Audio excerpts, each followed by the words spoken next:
Oi, aventureiros da história! Bem-vindos ao nosso canal e vamos para mais uma aventura!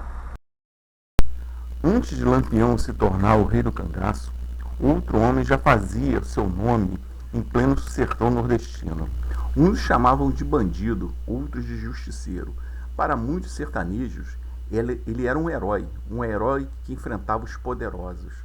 E o seu nome era Genuíno Alves de Melo Calado, também conhecido como Genuíno Brilhante.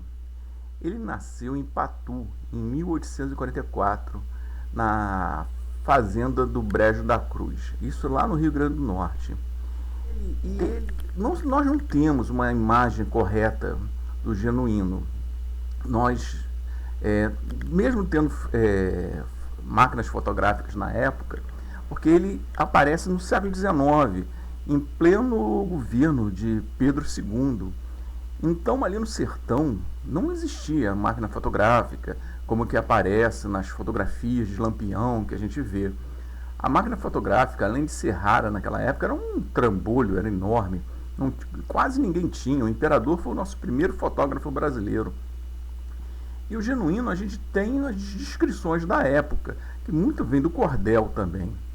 Ele era chamado de Robin Hood, um homem gentil, como era chamado na época.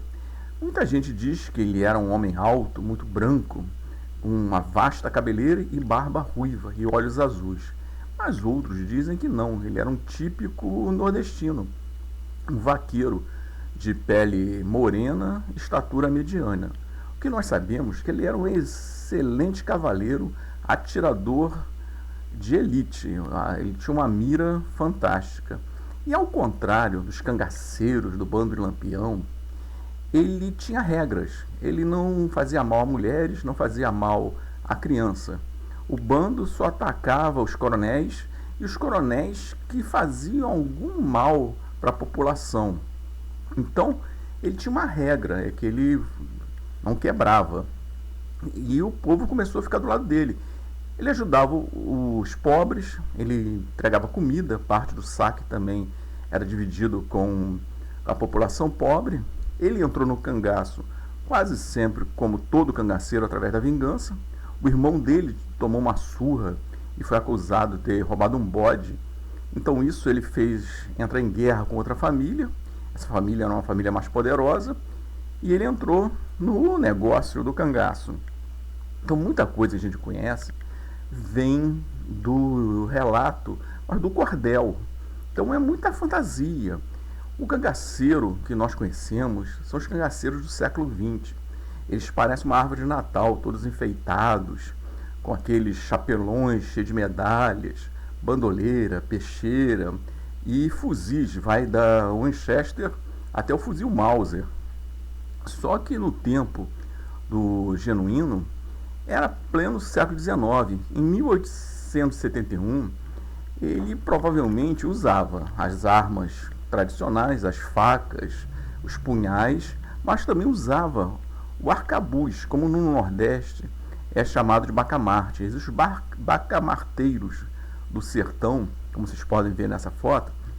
Essas armas vieram da Guerra do Paraguai. Mas o Genuíno provavelmente usava armas ainda do tempo das guerras napoleônicas, fuzil de pederneira. E a roupa que eles usavam devia ser roupa de vaqueiro, sem aquelas medalhas, sem aquela coisa toda, espalhafatosa. E o Genuíno, ele é o modelo moral desses cangaceiros, que dizem que lutam pelo povo, lutam pelo sertão, pelo bem das pessoas. Mas isso aí é mais ou menos, porque mesmo ele ajudando o povo, ele fazia isso porque precisava do povo. Ele não tinha, como Lampião, os coronéis, os coiteiros para ajudar. Quem ajudava ele realmente era a população civil. Só que ele acabou morto. O desfecho final dele, de Jesuíno, de Melo Calado, foi numa emboscada em uma área rural na cidade de Belém do Brejo da Cruz, lá na Paraíba, quando ele levou 2 tiros e acabou morrendo. Depois de levar os tiros, os ferimentos gangrenaram. Em 1879 ele faleceu. Seus restos mortais desapareceram, ninguém sabe para onde foi, porque eles foram levados por um médico, Francisco Pinheiro de Almeida, para exposição no Colégio Diocesano de Mossoró e ficou lá por muito tempo. Depois, o acervo foi levado para o Rio de Janeiro por um alienista, Juliano Moreira. E aqui no Rio acabou se perdendo e sumiu. O acervo dele foi totalmente separado, se perdeu as coisas, os restos mortais do jesuíno desapareceu. Então ele acabou virando lenda ainda maior por causa disso, porque até o corpo sumiu. Então nós não temos como dizer como ele era, ele virou lenda. Jesuíno brilhante permaneceu vivo na literatura nacional, nas artes, no cinema, nas novelas. Então essa figura do justiceiro, do dono do sertão, do Robin Hood sertanejo, ficou cada vez mais forte, porque isso aí acaba se tornando lenda, igual o Rei do Cangaço.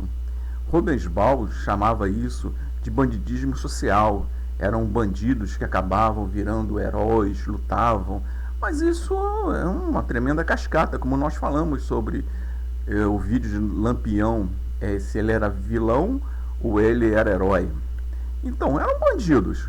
O jesuíno, por mais que ele tivesse um código moral, o genuíno ainda era um bandido, um justiceiro que atravessou toda aquela região do Nordeste fazendo de tudo, né?